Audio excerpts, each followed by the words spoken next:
What did you think about the horse incident? Yeah, Gerry did some research. The horse is all right. Is that right? yeah, the horse is fine. That the Are we breaking news? Are we breaking she news right now? right. She is on antibiotics, but she's doing well. The horse's name is what's her name again? The Zlatana.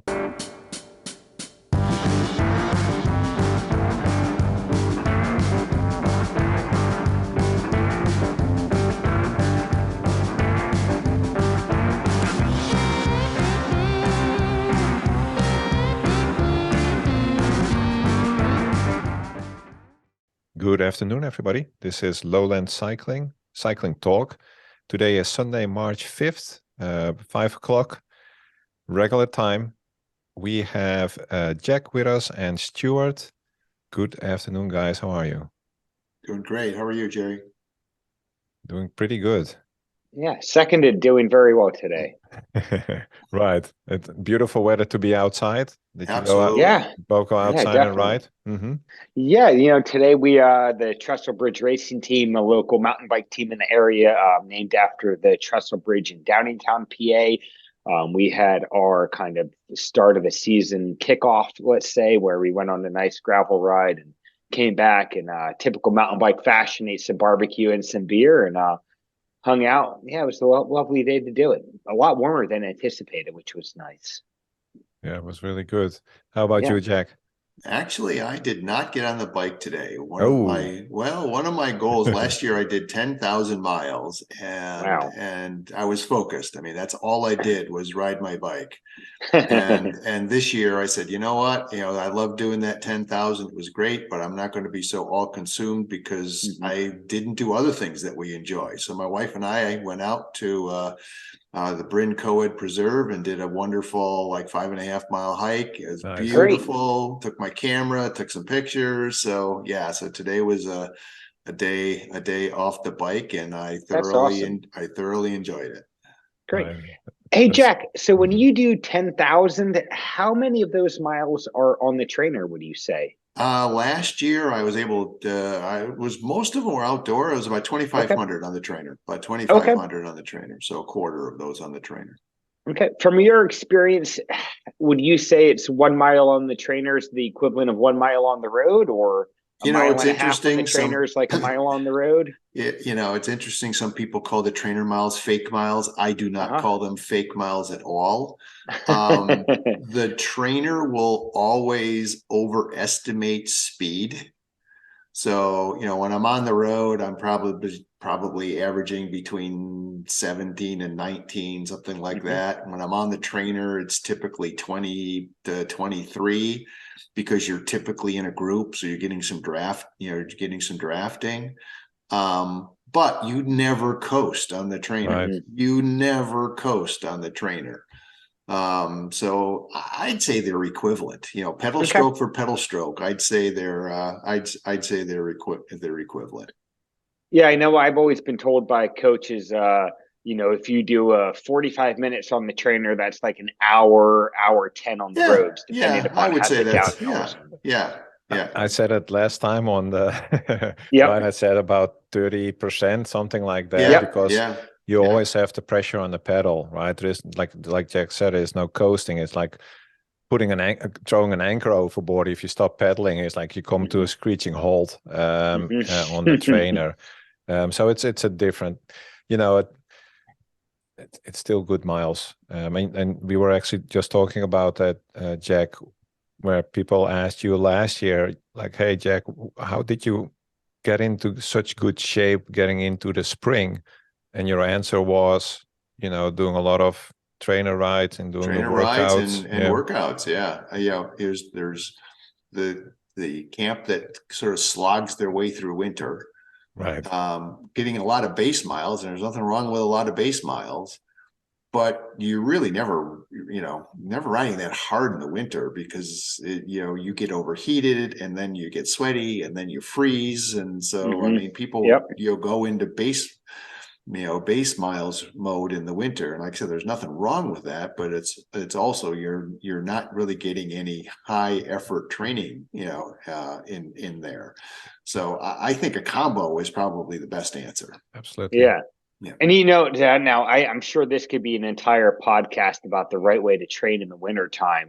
But I know Gerry, who I talk to Gerry about everything I do with training, and um, I don't do well in the winter, and I don't like to ride outside a lot in the winter. And this winter in Pennsylvania has been easy to do it, but most of the time I don't like to ride outside, and so I kind of switch it where this time of the year I'm doing a lot of Zwift crits, 2 to 3 of them a week normally, because I don't want to be outside. So I'm only riding 5 to 6 hours a week, but 2 or 3 of those are very high intensity efforts. Yeah, 20, 30 minutes of intensity. And that's about it. I'll do a couple of those a week. And then come March, I'll switch it and typically start my longer riding. But this year I've been doing mainly all long riding. And I'm noticing in my body that right now it feels better than it has in a while. And I feel stronger, both from lifting, but also for the endurance miles. So, I see the standard periodization working out well, and the periodization working well. Yeah, we have to talk about that in a future podcast. You see a lot about the quote unquote Norwegian way, which is, form of the 80-20. But when I go back to my racing days, 30 years ago, you were already doing base training, which is the same. I think maybe the one difference is that it didn't have so much intensity. You were basically always stuck in that zone because that was the right thing to do at first, with only a heart rate monitor. And otherwise it would be, RPE basically, because we didn't have all these great tools to help us with that. But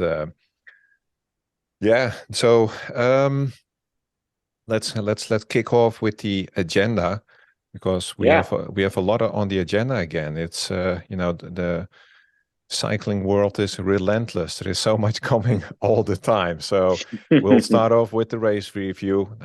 Obviously, a number of really exciting races this weekend. We have some cycling industry news, some media news. The tech corner is pretty loaded. And then we'll look at the next week, and we have also a guest interview lined up, which I think we are able to announce at the end of this podcast. So let's kick off with the race review. We started with Le Sammet. What do you think? It was on Tuesday, I believe, Stewart, right? Yeah, I mean, such an exciting race. It's one of the mini classics I always look forward to watching. It has so many of the roads that are fun watching, and this year didn't seem to disappoint. Although it's not the typical big names we normally see out there, it's such a fun event. This year is won by Gerry will have to correct me here, Milan Menten, and he's from Lotto Destiny, and he did such a great job of riding the race, but really giving a pretty funny interview afterwards. I'm not sure if anybody watched this and caught it, but he dislocated his shoulder in his celebration of winning. And he cheered a little bit too crazy, as his team said. I think his quote was, I braked as quickly as possible with my other hand and pushed everything into place. I now know how to do that because it's happened before. So like a true bike racer, lower body invincible, upper body very vincible. He broke his shoulder celebrating. But yeah, it was a fun race to watch. Yeah. The thing which I find particular with that race is it shows really well the type of racing, because you have these very narrow country roads in like you have in the Netherlands and Belgium, but they're still doing 25-30 miles an hour, and there's a lot of these wavy corners, and you have the road furniture, and you have these small towns that they blast through, and that makes for really nervous racing. Then getting on the cobblestones, and this race more than others, you really see that come to display. A little Yeah, different than the UAE tour where everything's on grand, Right. Yes, yes. yeah, wide open there were a grand lot of roads. crashes throughout the day, Hmm. and Fabio Jakobsen, he hit the ground pretty hard, and he got Yes. knocked out of contention. There were a few others as well that got knocked out of contention. But one thing along the way, did you guys see Victor Campenaerts, the front cog he was running on his chainring? I think he was running a 60-tooth chainring. He's somebody we were talking about it before classified. They didn't specifically say during the broadcast that he was using a classified hub, but they talked a lot about Hmm. how he was running a one by because of the hub. And they were mentioning a lot of the people who were involved in the startup that he was riding, and which I'm fairly certain is classified, which we talked about last week. Right, exactly. Yeah. But he wasn't mentioned by name, but I'm almost positive that's what it was. And yeah, he was running a 60-tooth chainring up front. Just, I mean, crazy. Even if he has the classified that allows him to go down, I mean, it's still that's a big chain ring. Yeah, that's Right. the time trial size. Yeah, that's amazing. Mm-hmm. Yeah, It that's is, you. but Yeah, that's but huge. it's showing what these bikes can do. If you can run an internal rear hub that allows the front chainring to run that 60, and then you run on an Eagle 1042 cassette on the rear, you can have a 60 front. And if the internal of the classified drops that down to, I don't know what their gear ratios allow. They haven't really talked about that yet from what I've seen, but let's say you can drop down to a 36. I mean, that's a massive change. Yeah. Right. Yeah. It's interesting because Campenaert, he's one of these. You have a few guys in the peloton that are always experimenting with, new stuff, and he's Mm-hmm. one of those. Remember last year, I don't know exactly which race it was, but it was like a regular setup, but his Mm-hmm. front chainring was, I don't think it was a 60, but it was, I don't know, it was a really big front Yeah. ring, and that was because of the descents. He wanted to get that Yep. speed, and he was Mhm. trying to break away using that Mm-hmm. bigger front chain ring. So it's interesting that these guys are, they're so passionate about cycling, but they also are Yeah. looking for some competitive advantage by using that technology. Yeah, totally. And for those who don't know who Victor Campenaerts is, he was the hour record holder. He held it for several months before it was broken. So he is a time trialist expert. He's Belgium, as I believe. Yep. And yeah, time trialist. And as Gerry said, he really looks at the tech and looks into the marginal gains. Is that Yes. has Sky ruined Yeah. that term for everybody? But that's what he looks into, and he's one of the people at the forefront of that, as Gerry said. And he's a fun racer because he likes to. He's in that Taco Vanderhorn field of anything Yes. that they can do to be faster, they will do, regardless of what the norms are or what convention says. They're looking for that extra thing.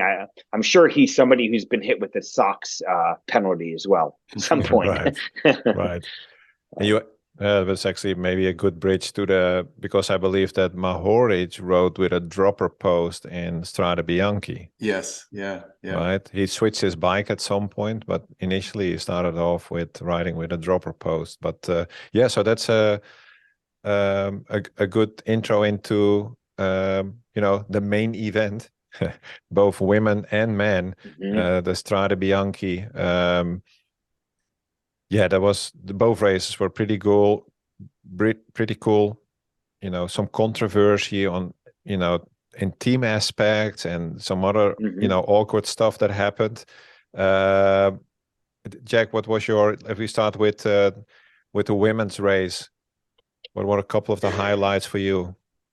Yeah, I'm a big Puck Peterson fan. So just to see her in her second road race ever do so well, that's great. Mhm. I think Yep. that's fantastic. One of the big takeaway is that the team tactics in both of those races were questionable. Right. And I'm sure we'll talk about that a little bit, a little bit further. But yeah, it was a little odd watching both. But interestingly, Stewart, we'll see which one you like the best, because I think you like the you're not quite the fan of the solo to the win. So I now actually this week I've changed though, Jack. This week really I've changed okay. because he had such a that slim margin margin. was so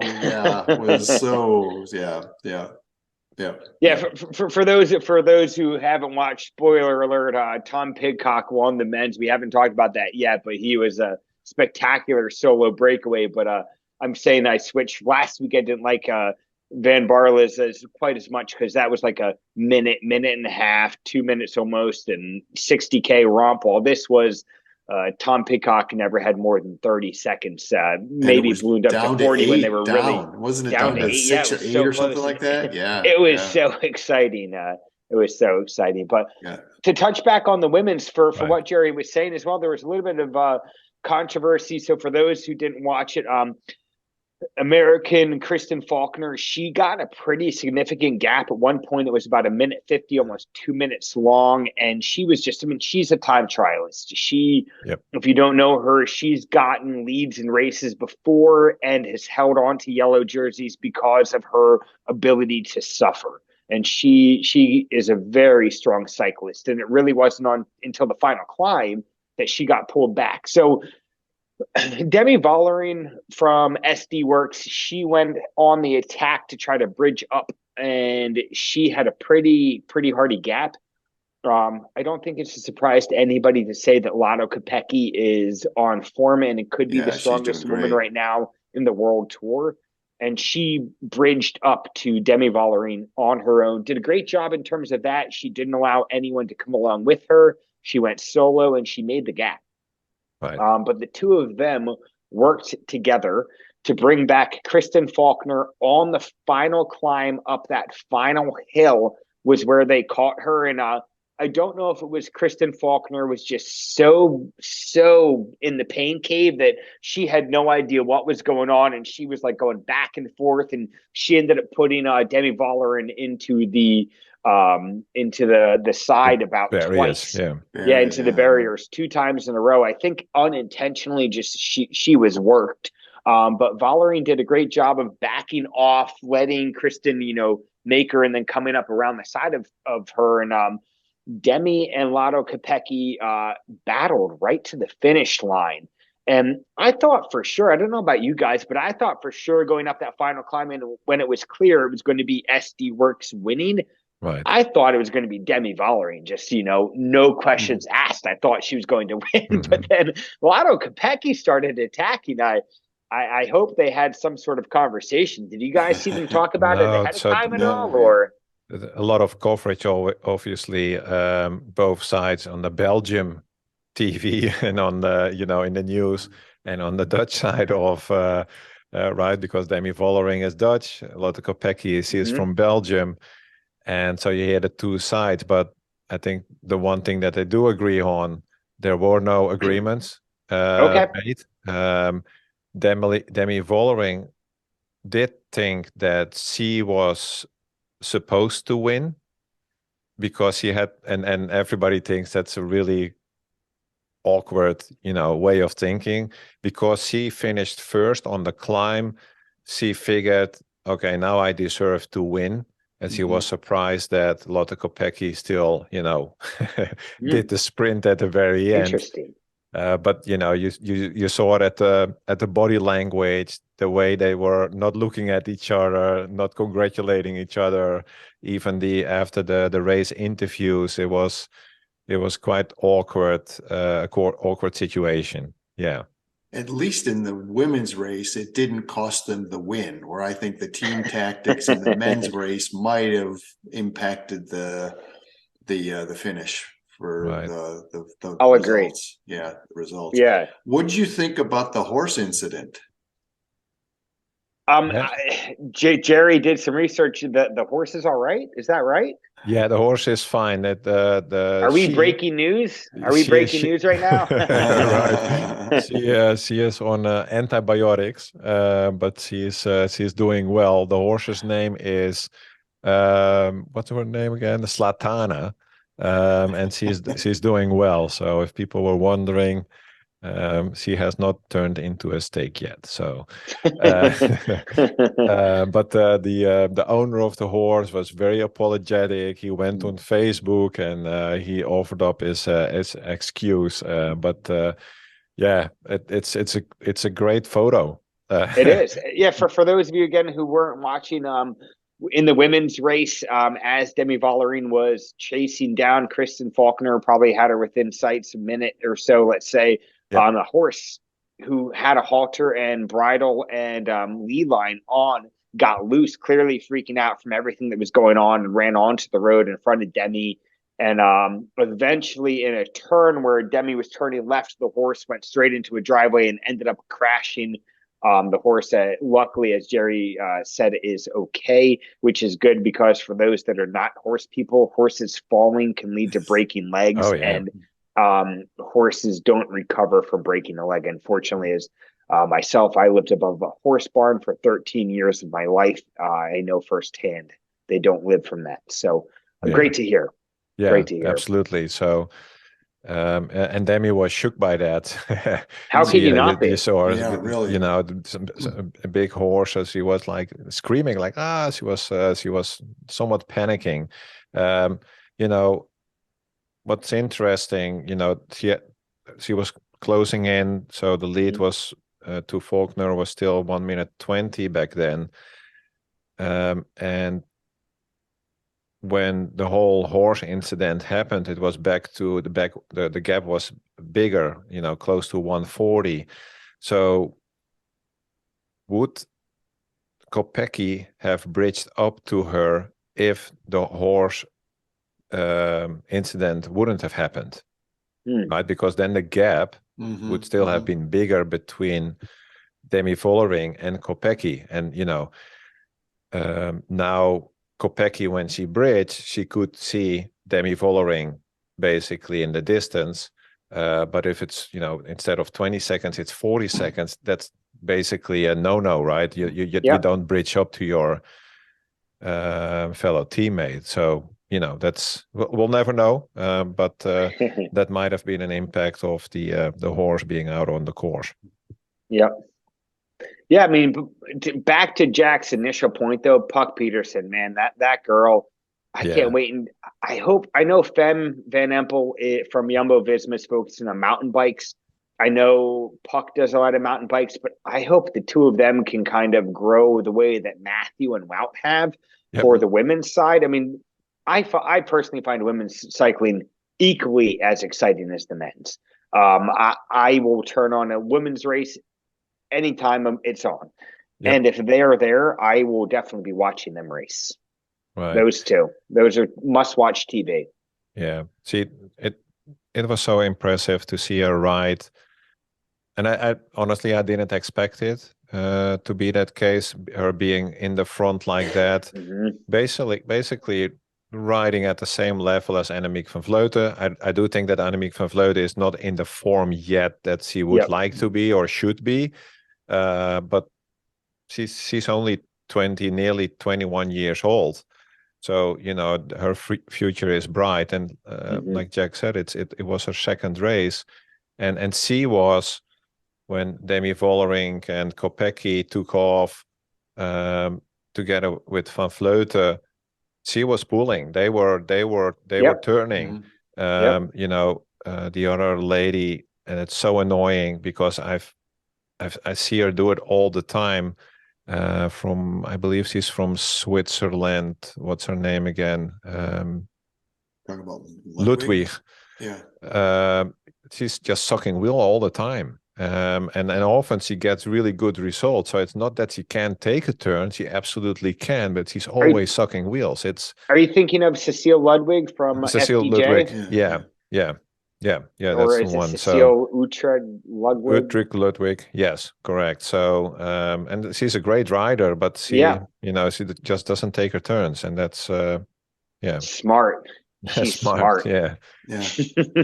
I find it annoying. I'm sure the rest of the peloton does as well. Yeah. Right. How could you not? Right. But So yeah, I mean, the women's race was really exciting. So at the end, I don't know if we actually said, but Demi Vollering ended up actually in a photo finish with Lotto Kopecky, ended up being awarded the win.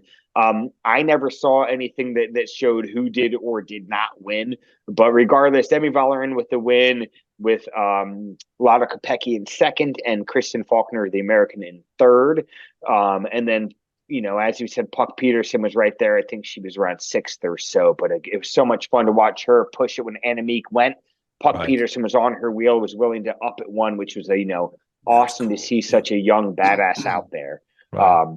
And then on to, I don't know if I'm wrong in saying, the main show, the men's race, shortly thereafter. Let's just cut to the chase. Tom Pidcock won in dominant fashion.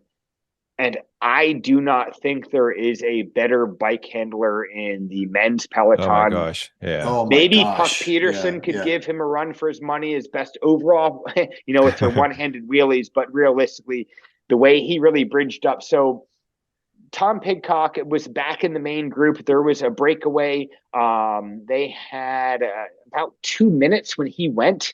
And man, when Pidcock went, he bridged up to one group and then another group, and he was unbelievable.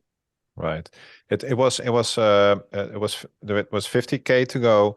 I believe it was Bettiol who later had a really nasty crash that really looked very not good. No.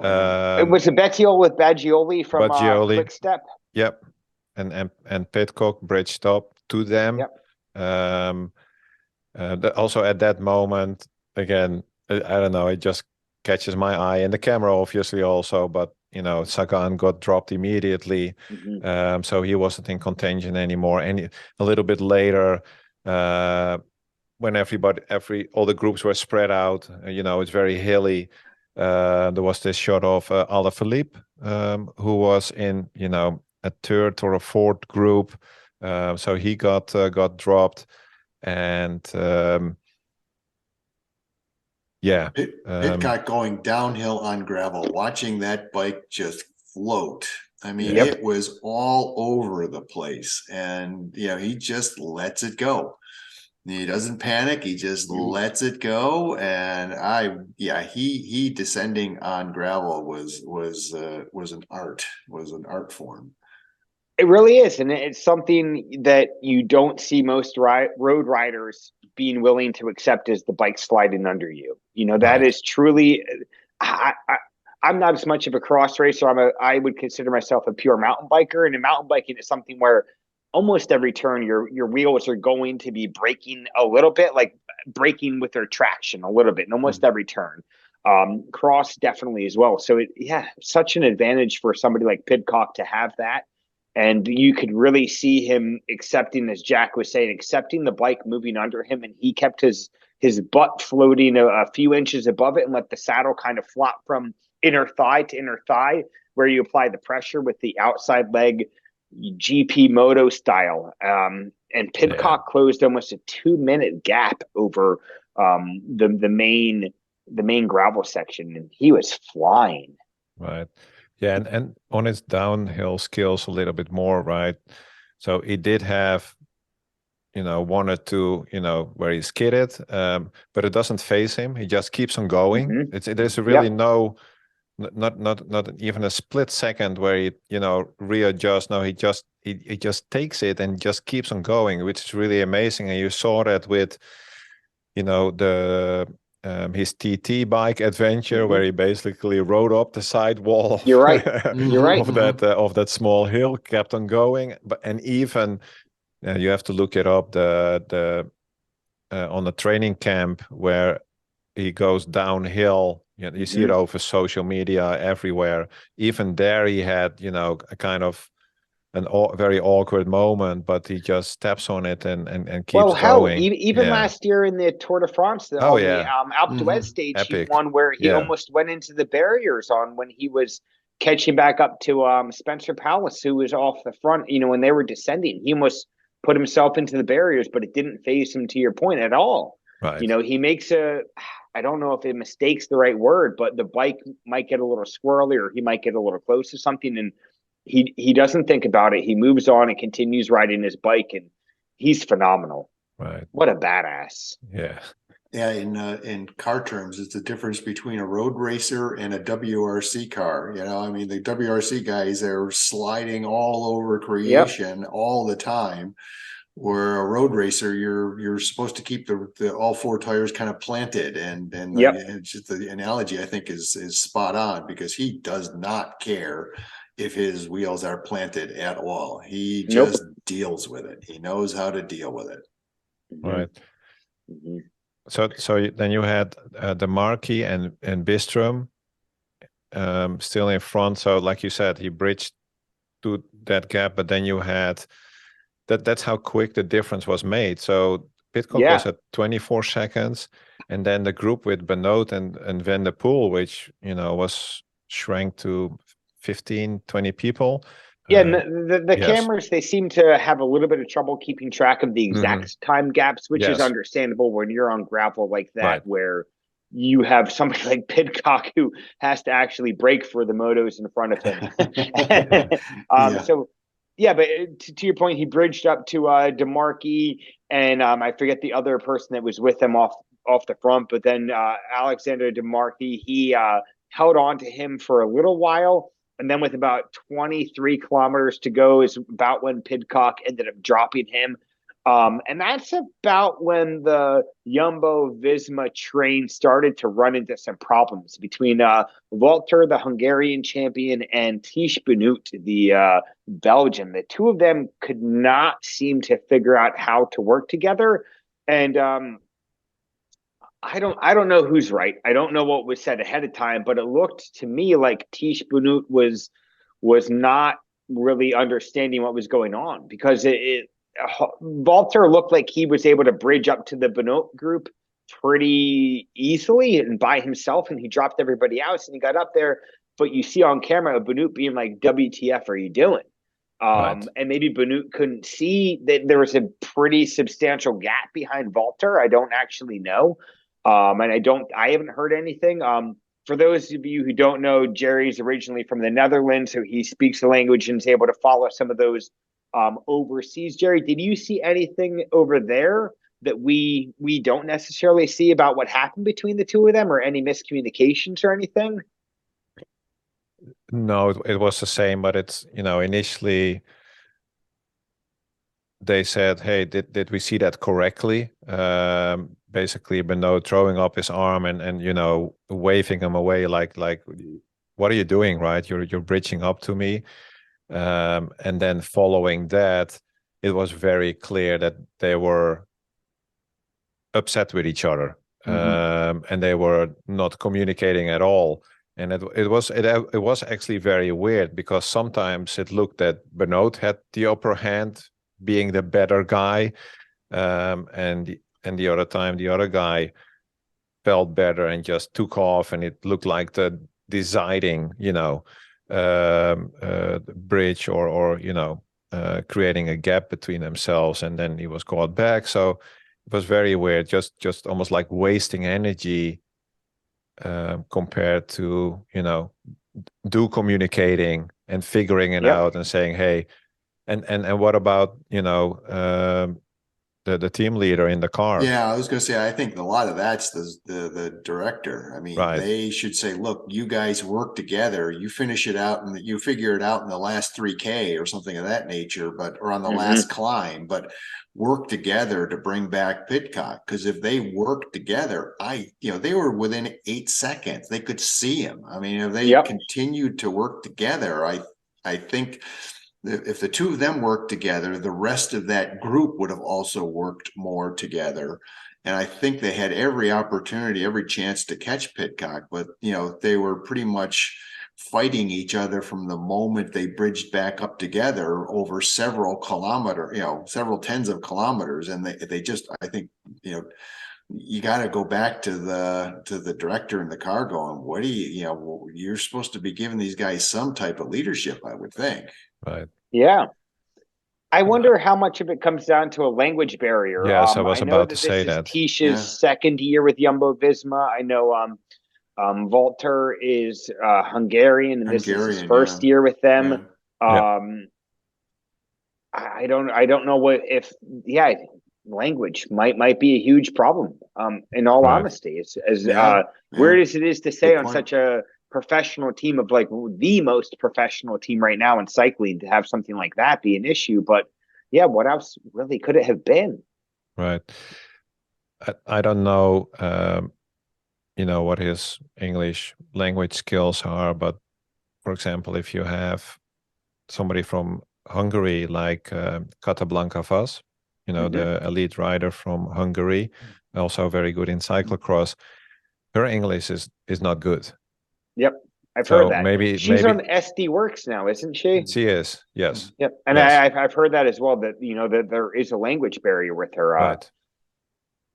Yeah. So maybe that's Yeah. it. And he's obviously very young, but that if you've been cycling for a while, there are certain rules that translate Yep. without having to use any language. And but it kind of there are some hairline fractures in the Jumbo Visma, Yeah, we were talking team. about them being so dominant last weekend, Exactly. and they obviously were. And this weekend they didn't quite look quite as crisp. Right. No, and then part of that's that they might have lacked that true big leader. While I guess Tish would have been the official leader of the team for the weekend, and especially in a race that he's won before. He won the 2018 edition when it was that absolute mud fest. Where I think the unfortunate video of Wout Van Aert cramping up so hard in the final climb up to Plazo de Campo, where he has to get off his bike, comes from. So it makes sense that Tish would have been the leader, but yeah, I think we're all kind of in agreement there that the reaction didn't seem to make sense. Right. It does beg the question: did Pidcock win the race, or did Jumbo lose the race? Right? Could they have bridged the gap if they would have been working together? And would Pidcock then still be able to, do what he did and win the race? Yeah. Because again, it was so close, right? It was only 6, 7, 8 seconds. Yeah. They could see him. They could literally see him. When they got within sight distance, I thought for sure that he was going to, but then he just descended. They started messing around with each other, and it went from 6 to 8 seconds to 20 seconds, almost ballooned instantaneously. quickly. Yeah. Yeah. I am in the camp that Pidcock won that race because he threw caution into the wind and said, you know what? And I think his post race even said, he wasn't anticipating, that wasn't the plan to go from that far, but it's what unfolded. And then he kind of was like, well, I'm here. I'm going to keep on going. And then he kept on thinking he was about to be brought back. So I'm definitely going with both. Can I answer as both? Jumbo Visma lost the race by Pidcock winning it. Can that, because they really did. I mean, they should have been able to pull him back, but one of them should have sacrificed for the other. It doesn't take anything away from his win, because he 100% So deserved good. it, right? In the descent, and if you look at the pictures, he was pulling all the time. When he still had the two guys with him, he was pulling. There's nothing stolen, nothing. He 100% deserved this win. Yeah, absolutely, 100%. Agree. And then the final two parts I think we want to talk about, and I don't even know if they're fair to say, but the disappointing is not quite the right word, but Alaphilippe and Mathieu van der Poel are two people that we have such high esteem of, especially with what they put on last year. I still think Matthew's explosions from last year are two of the most impressive displays of power I've ever seen. Right. So for neither one of them to really be in contention was a little bit disappointing, but at the same time, not totally unexpected. Right. So one, and this is what they are talking about, in the Belgium and Dutch media, is the Jumbo-Visma team, right? They have been living on a mountain at altitude. They come down the mountain and they win, right? Mathieu van der Poel has been doing the same, but apparently he does need a couple of races to come back and win, right? So he needs, and that's also what he said in the media, that he needs a couple of races to get into that racing toughness. So he's missing that. And he actually said, I didn't feel bad at all, but I just didn't have that extra that you need to win this race. So he was quite positive, actually. But the other thing that I do think is very important is that I believe his team isn't as strong as previous years. You know, Sam Gaze was up there, the mountain biker. But yeah, there were not many of them. I think I recall seeing 2 teammates around him. Sam Gaze, I'm not sure who the other one was. But yeah, they're not. Yeah, but they were, as soon as it exploded 50K, you know, then they were gone, and you know they're missing somebody like Tim Merlier or maybe even Jay Vine, or guys that can help Van der Poel a little bit more, to help to bridge the gap, because that was, and obviously my eye is always caught on, where is Mathieu van der Poel, and they were eating his lunch, right? He was the guy always trying to, when somebody took off, he was bridging it because everybody was looking at him, and then another one took off and he was trying to, and he didn't make it even, right? So that's something that you don't see that often, and that just showed that he isn't in best form yet. But he was burning matches, and the others was but just looking at him, and do your best, and they were serving him. Yep. Okay, cool. So yeah, hey, very I need to quick exciting step away. Yeah, I'll be right back. Okay.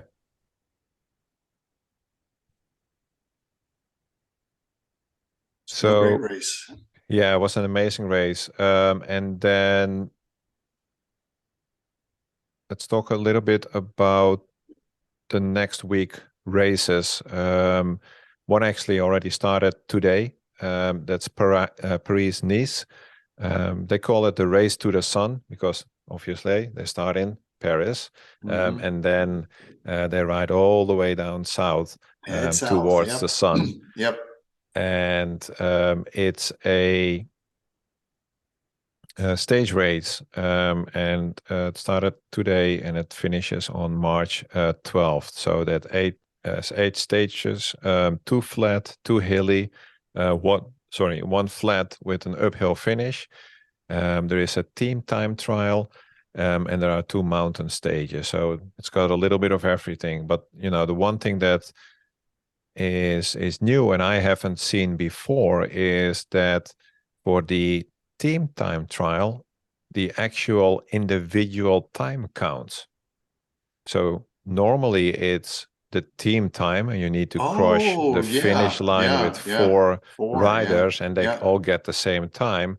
Now it's the individual time. So Stewart, we're talking about Paris-Nice. Change the tactics, won't it? And we're talking about the team time trial, but the individual time counts, which I think is very interesting to see, right? Because that's so different than it used to be. Because now, I don't know, you could see Pogacar take off 3 miles before the finish and finish 20 seconds in front, and that time still counts for him compared to his teammates. One teammate. Or him and one teammate could sacrifice themselves. Yeah. So that's going to be that's absolutely a stage that I'm looking forward to. That will be that's a great addition and change. Right. And then the first stage was today, sprint stage. But what was very interesting was that it was, there were a couple of small climbs, and on the last climb, I think it was 3 or 4 miles before the finish, there was a time bonus at the top, and Pogacar actually took the 6 seconds time bonus, Vingegaard jumped with him. He didn't get any time, and then it was Vingegaard, Pogačar, and somebody else. They tried to stay in front, but Vingegaard wasn't cooperating. He wasn't taking any turns because he had Olaf Koy, the sprinter, obviously in the group chasing behind them. It got back together, and it ended up being a sprint where Tim Merlier, he won. Bennett came in second, and then was Pedersen, Koy, and Dilly, the young guy. He came in fifth, I believe. But that shows that Tim Merlier, he won, and obviously Alpecin, the Koning, now is betting on Jasper Philipsen. But I'm kind of scratching my head, like Tim Merlier, wasn't he the better pick? But Yeah, Tim Merlier, he's really come on. He's become quite the sprinter, and is his true lead out there is Michael, I'm blanking on his last name. His Morkov? Morkov. Is Morkov there? I'm not sure. He might have even retired because he was Cavendish's lead out. No, Morkov is he still is there? Still there. Is he still there? Yeah. Okay. Yeah. This part we might need to cut out, Gerry. But yeah, I think Morkov is there. I'm pretty sure Michael Morkov is still part of their team. I'll quickly look up who's racing there. Right. Yeah. So that's but you had Sam Bennett, who was also pretty. It was a pretty close finish with that lead in. So there was a great stage, and then tomorrow we have Tirreno Adriatico starting too. So that's in Italy, also a stage race, and that starts tomorrow and finishes the 12th. And yeah, that's going to be interesting too, because like in Paris-Nice, you have Pogačar against Vinigo, battling it out. That will be very interesting. But in the Tirreno Adriatico, you have Mathieu van der Poel and Wout van Aert. And if you recall, I don't think it was last year, but the year before, where Mathieu van der Poel and Van Aert were just each and every stage they were, battling it out, was absolutely epic. You had that one stage where Van der Poel went with 50K to go, and he was chased down by Pogačar, and Pogačar came really, really close. Van der Poel just made it. Was that when he was cold and had a bar in his mouth when he decided to attack? Yes, exactly. He was bored. He was cold. He was bored and cold. Yeah, I'm going. See ya. And he won, but he later committed that he put in too much energy during that Tirreno Adriatico, because it felt like he, there wasn't a day that he wasn't attacking, and even for somebody like Mathieu van der Poel, it was a little bit too much. Yeah. So here's a question that is not on our agenda. In Paris-Nice, we have Jonas Vingegaard and Tadej Pogačar and Tim Merlier, etc. In Tirreno Adriatico, we have Matthew, we have Enric Mas, we have Roglic, we have all of these guys. What is we have Alaphilippe, we have Barguil, we have Gianluca Brambilla. We have so many at both of these races. What is the better race right now, Paris-Nice or Tirreno Adriatico? Man, such good choices. Good. So yeah, but you can ask that questions from two perspectives, right? Yep. For the audience, which is the better one to watch, but also then for the riders, which is the better one to prepare you for, the classics that are coming, and the Giro or the Tour de France even, right? And if I would put myself in the mind of a, pro racer, I believe that the Tirreno Adriatico usually has a little bit better weather. Okay. Paris-Nice, when I think back of, earlier versions, the weather could be really, really bad, rainy, cold, until they get further down south, obviously. But that's the only thing that I could think of, because from a stages point of view, I think they are comparable. It's a little bit of flat. It's a time trial or a team time trial, some mountain stages. It's a good, yeah.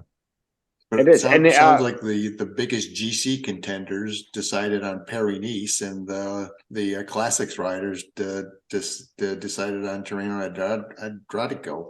Right. Yeah, not too far off. And for those looking to watch both of those races, Tirreno Adriatico, that's on GCN Plus, and the Paris-Nice is on. I watch it through Pidcock app. I guess that's NBC, is through one of their sports networks. Right. Do you like Pidcock? I don't dislike it. Quite honestly, if I have the option to watch a European commentator, I will typically do that. Maybe that's just being an American, and I like the sound of Carlton Kirby or their voices better. I like the English accent over the American accent, I think. Maybe it's also that you guys over there know how to actually pronounce the names, as opposed to us over here Chris Hornering them. Butchering, we don't want to give you, it's Chris Hornering. The ultimate butcher.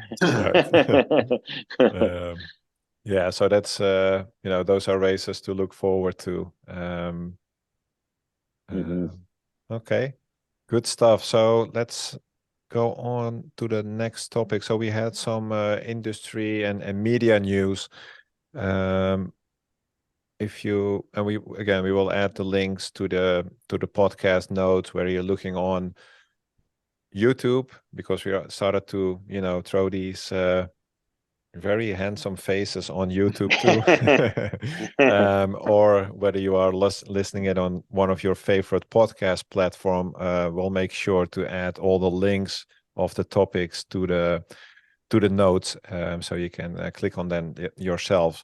But Netflix, the Tour de France series is coming, so there is a preview, a teaser out there which looks really good, and it's really modeled following the success recipe of Drive to Survive, the Formula One series, which really uplifted, especially in the US, Formula One racing, and they are looking hopefully to get similar success with cycling and the Tour de France, and that that preview, that teaser really looks promising. Yeah, I hope it is. I mean, it's the behind the scenes interviews and all the information on the Drive to Survive really captured the U.S. market. I mean, if you think of prior to Drive to Survive, there was one Formula One race annually, and that was the one in Texas. This year, there's three: the one in Texas, one in Miami, and one on the Vegas Strip. So, and that's, primarily all because of the popularity of the Drive to Survive miniseries or Netflix series. So, if this can do the same for cycling, it's fantastic. I'm really hoping that it takes off. I'm hopeful as well. Right. Yeah. And what we mentioned is the Jumbo Visma series on Amazon. That will be coming too. So that's another one that I'm looking forward to. Some other news, which is unfortunately sad news again, and it just happens too often. And I don't know if it has to do actually with the popularity of cycling in the US. So there are more cyclists on the road, but too often you see in the news that cyclists are injured, and in this case, two cyclists got killed after a driver rides into a group of cyclists.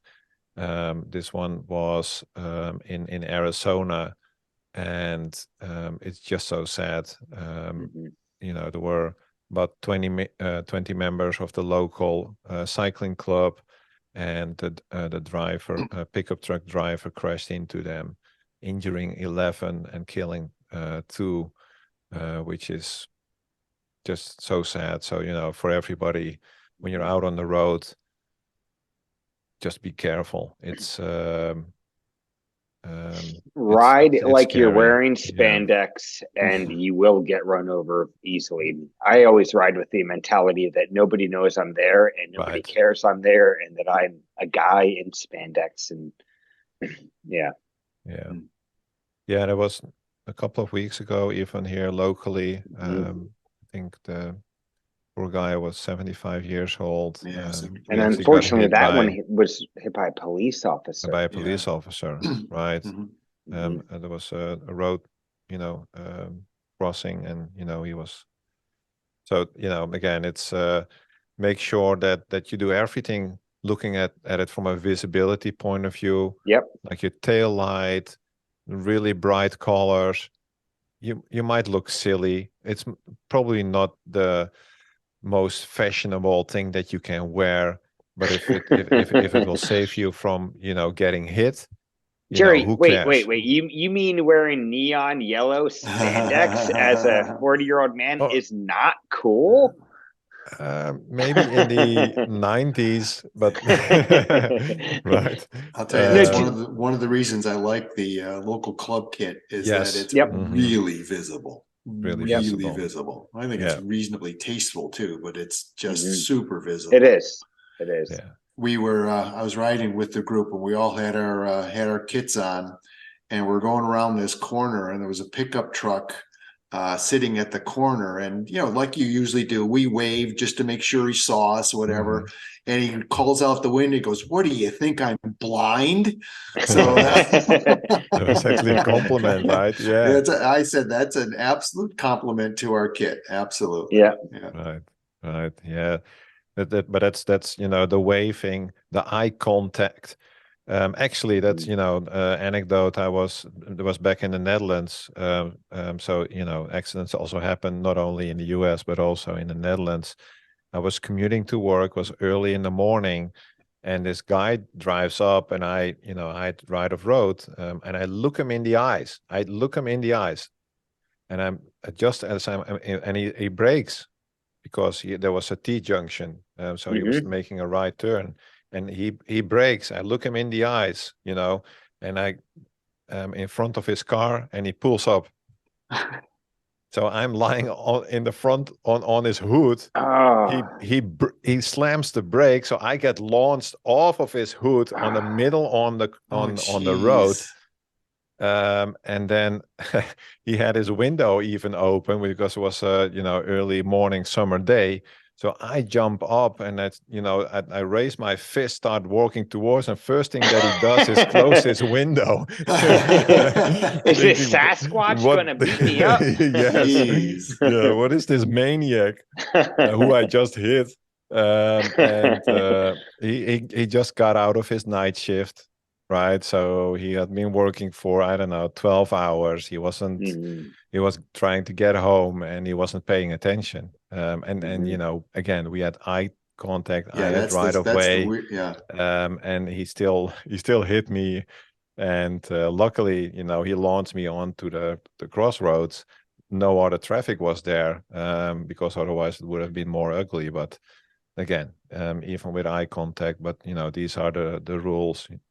That you need to follow. And I would like to highly recommend, not, you know, because it was our podcast, but we did record a podcast with Joey Piscitello, and there was podcast 37, and he's a lawyer, and specializes in for cyclists and accidents, and he has. And do you mind if I jump in? I unfortunately have had to use Joey about in 2021. I was hit in a roundabout. It was not my fault. I was hit side on, and similar to what Gerry was saying, dented their hood, broke their windshield, had time to look through the windshield that I was breaking at the woman's face that was hitting me before she slammed on the brakes and sent me through the air before I broke my helmet in half. I guess luckily the hockey player in me popped up right off the ground and was ready to fight somebody before I realized, that, hey, I'm injured. But yes, Good. Joey Piscatelli as well. He Piscatello from Piscatello Law. He works with me here in Pennsylvania. I don't know if he's licensed outside of Pennsylvania, but he's phenomenal. He worked with me to get me my money for my bike. That was a brand new bike, about $10,000 to replace it, plus for me to replace my kit that was all destroyed. Unfortunately, I work in real estate, so I'm not an hourly employee. So, figuring out lost wages was a little bit harder of a thing. But he worked with me phenomenally, and I'm very thankful for him and his law firm's time. Absolutely.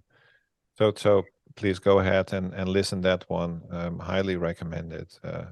I guarantee you will have a couple of takeaways that you haven't considered to date. So, okay. So then we have some tech news left, and that's really your corner, Jack. So where do you want to start with the new Shimano group set? Is that a good starting point? We have a couple of new group sets, one from Shimano and one from SRAM, but let's start with Shimano. Shimano released what they called Qs, and Qs stands for Creative Unique Experiences. So the C, the U, the E, and the S.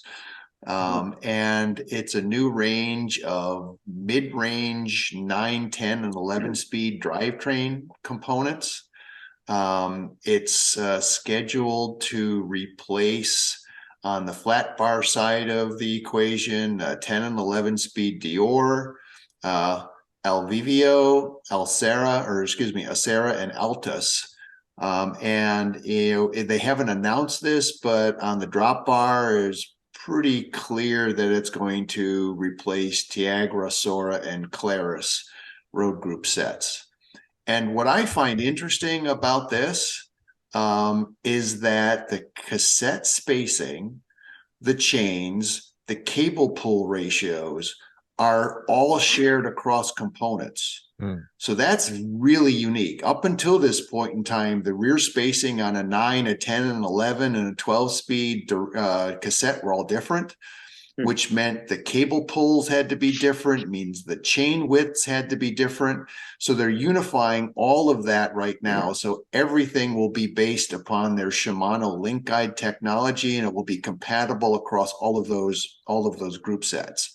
Now that probably doesn't mean a lot to the end consumer, but think if you're a bike shop owner. I mean, now all those pieces are interchangeable.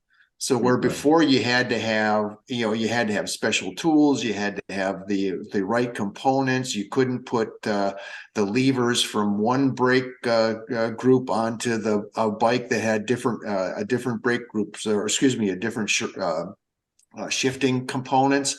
So it unifies all of that, and I just think it's going to be really helpful.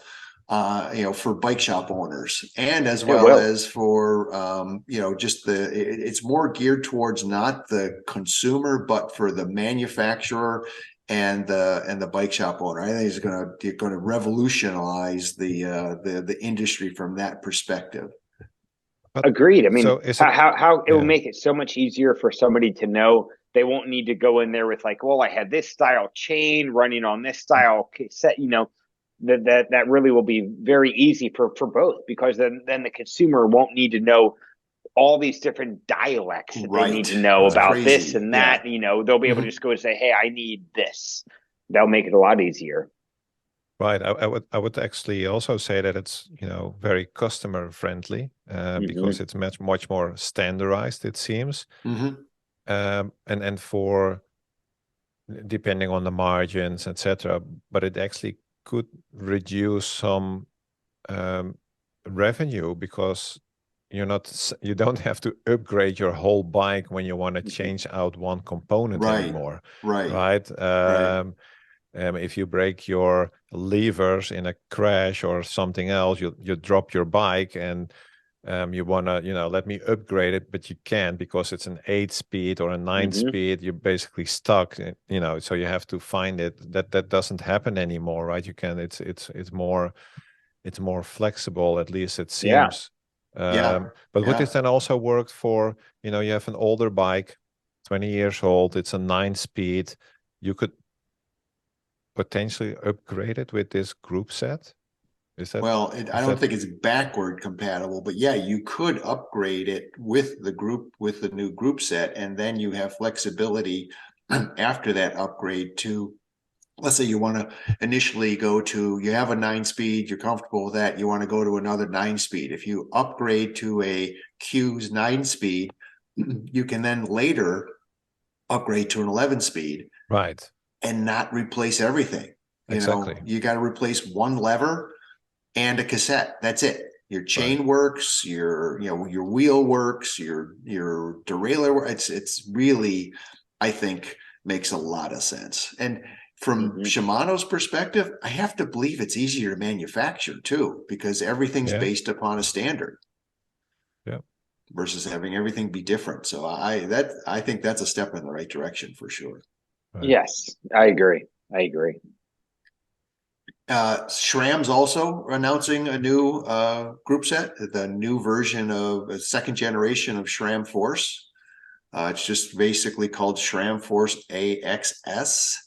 And it's got a full range of configuration. So this will work in double chain ring, it'll work in single chain ring, it'll work with wide versus the traditional.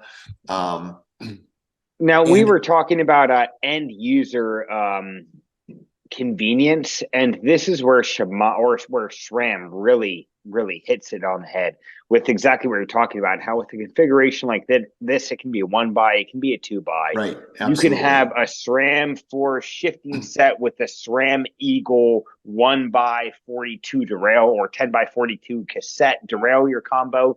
I'm a Shimano person on my road bikes, and right now I have Shimano GRX, and I have to get some additional thing from Wolf Tooth Components if I want to run a bigger cassette. The fact that SRAM allows everything to work together in a unified family environment is awesome. And Shimano is the opposite. Shimano is like, if GRX can't talk to Ultegra, or can talk to Ultegra, but they can't talk to XTR or XT, and to see SRAM doing this and expanding upon it's great. Well, one can only hope that they take cues from Q's and take that to their other group sets as well. Absolutely. It'd be great. Because I've got a GRX as well. But I can't interchange things with my road bike, which is Ultegra. And we spoke about it, I don't know, 2 podcasts ago, when I actually upgraded my gravel bike to the SRAM Force. But I have a mountain bike, derailleur cassette. No. It was your brake, the right? brake. Yeah. Oh, so that's the right. brake caliper didn't fit. So I took a mountain bike brake caliper, fitted it in, works perfectly with my SRAM 4. So, exactly what you just said, Stewart. And what's also interesting about this is they did some trickle down, which we see a lot of. We see a lot of trickle down typically, where they take things from red and move them down to Force, or in Shimano world, take it from Dura Ace and move it down to Ultegra. But in this situation, we saw it trickle up as well.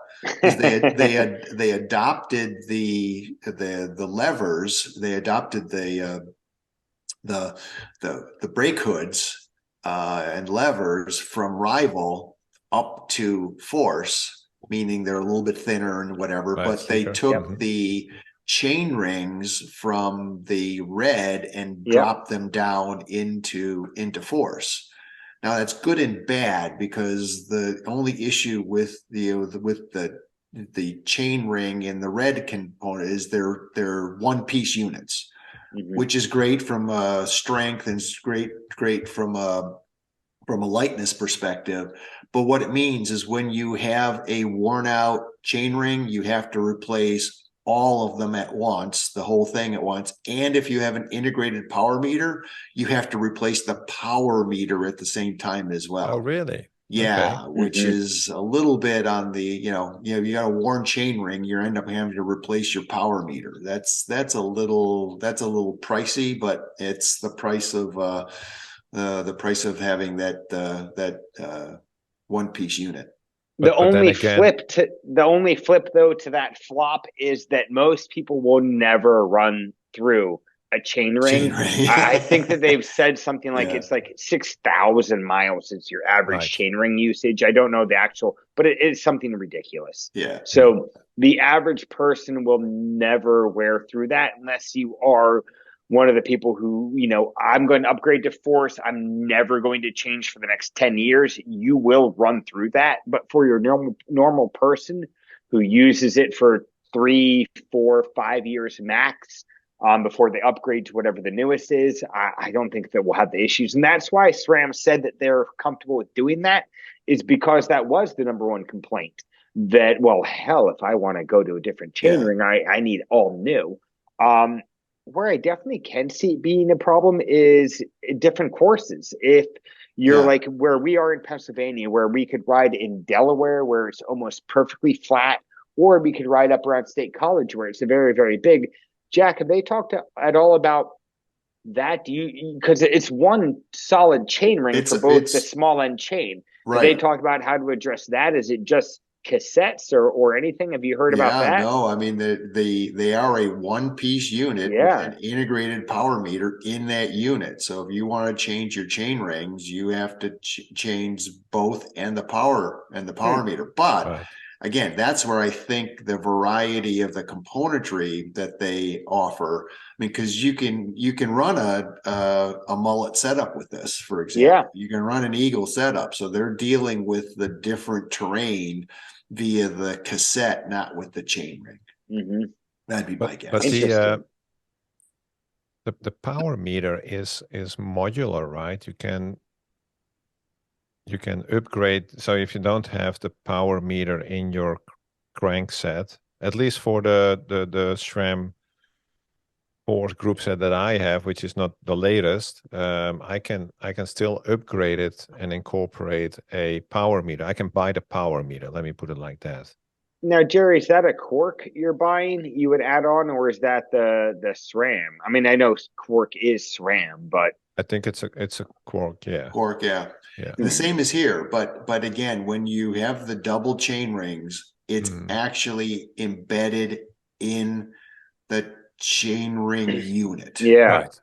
Similar to how an SRM works, as I understand it. Then it becomes part of the actual, chain ring spindle, the center part that like an SRM would be. That is where the power is. Correct. So once crank arm comes out. So you can start without a power meter and upgrade to a power meter, but you're buying the entire spindle. Yeah.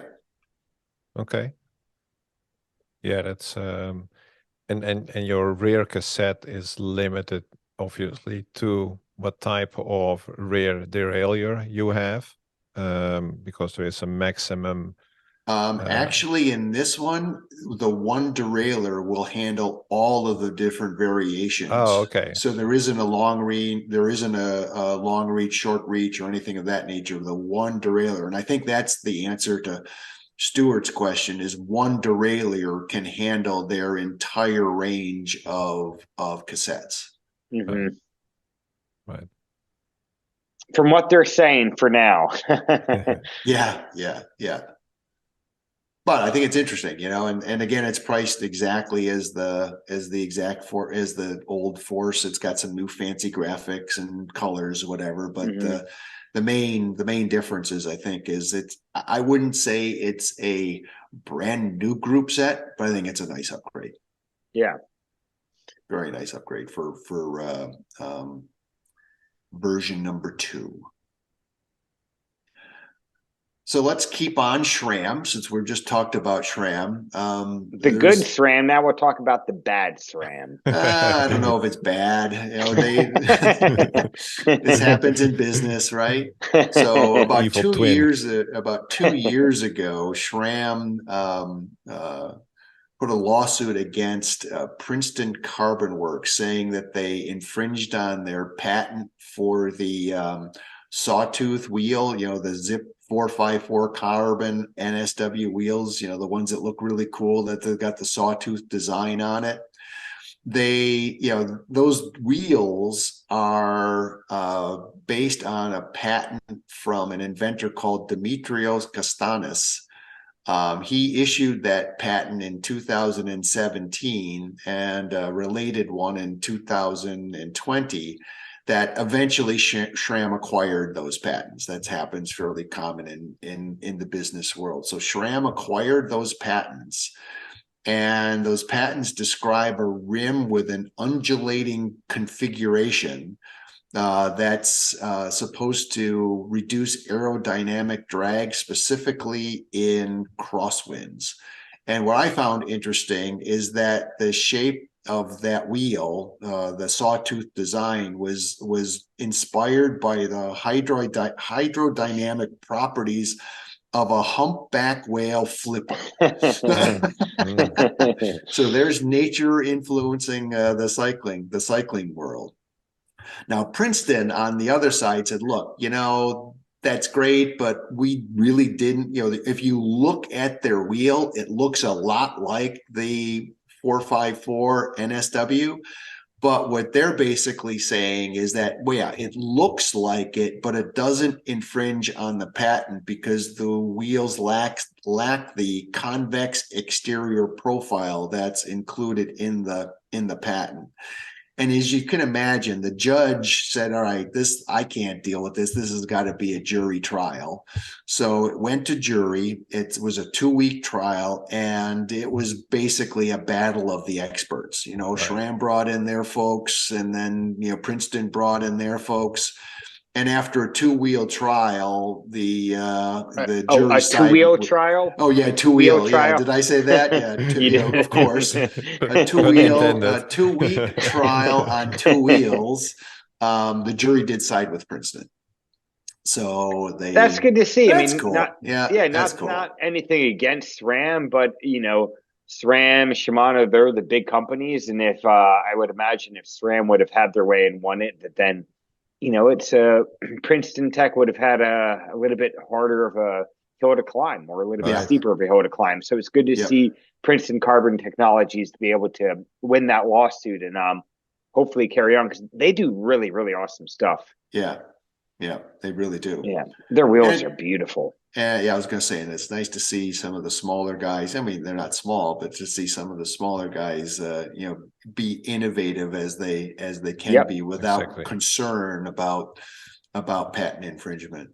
Now we could talk about how Shimano is treating SRAM treating Hammerhead with their DI2 functionality, but we'll save that for a later podcast.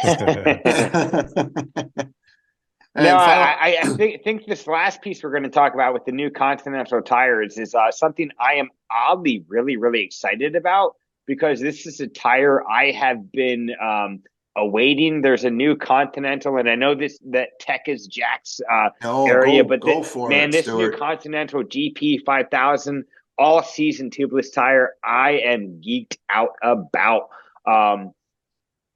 I like to ride really long distances, and tires make a big difference. It might be only, 10 seconds for an hour, 5 seconds for an hour, but for 24 hours, that's a lot of seconds to save. And this new Grand GP 5000 all-season tubeless tire, as well as a GP 5000 TT tubeless, are coming to the family of the GP 5000 family. And the all season is what it says it is. It's supposed to be a year-round tire with more thicker sidewalls than the standard GP 5000. I think it has 4 plies versus the GP 5000S, which has 3, and the TT only has 2. So they added another layer. Yeah, and if anybody really, really nerds out and is looking for a way to upgrade their nerd level, go to bicyclerollingresistance.com. It is a great website for actually, in all seriousness, if you're looking at different tires and you're a subscribing member, You can really look at different tires and the watts that they save or draw from you. And the GP 5000 from Continental is consistently one of the fastest tires across the board.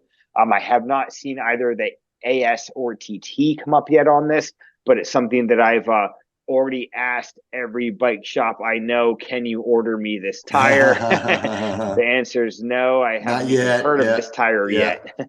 So, well, one thing I hope they've addressed is that I like the GP 5000. I've used it, but it's so hard to mount from a tubeless perspective. It's so hard to get mounted. So hopefully they make these just a little bit easier to get mounted, because I'm always worried that, you know, if I have a sidewall or something that I can't fix on the road, I don't think on the road I could get that tire off. So I'm like making the call of shame. So that's the only issue I have with the GP 5000s. Looks like you need to get some inserts. Yeah. Just so if you fly, you can bike home. Or stronger thumbs. One of the right, exactly. The monkey grip. Right.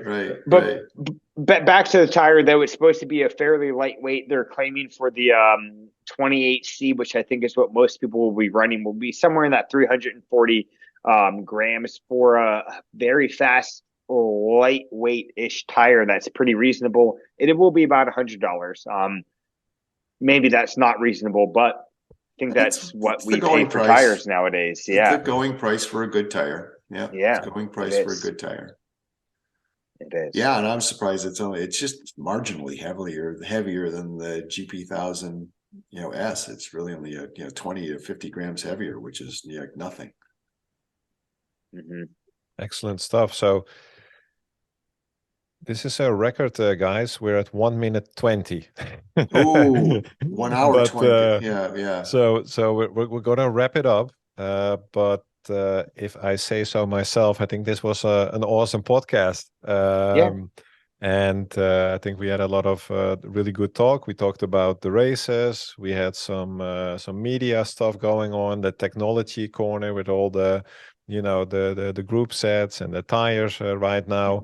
And for next week, we'll probably talk more racing, right? But he just announced Paris-Nice and Tirreno Adriatico. We will scour all nooks of the internet, finding new technology news.